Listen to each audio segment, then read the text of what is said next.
ভাই হাসিনা কেমন মানুষ? নষ্ট হয়ে গেছে। আওয়ামী লীগের এত দায়িত্ব নিয়েছেন কিসের জন্য? বঙ্গবন্ধুর কন্যাকে হত্যা করার জন্য। তাহলে তো আপনার ক্ষমতা থাকবে না। আর রাজনীতি করব না।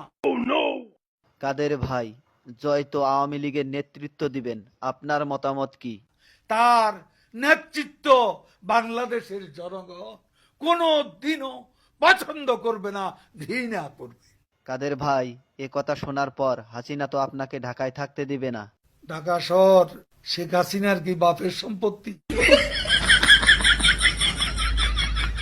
কাদের ভাই, আওয়ামী লীগ কেমন দল? এরা খুনি। আপনার কাছে শহীদ জিয়া কেমন ছিলেন? সে মহানায়ক, মহাবীর। আপনার দৃষ্টিতে মৌলানা নিজামী কেমন মানুষ ছিলেন? এত সৎ মানুষ রাজনীতিতে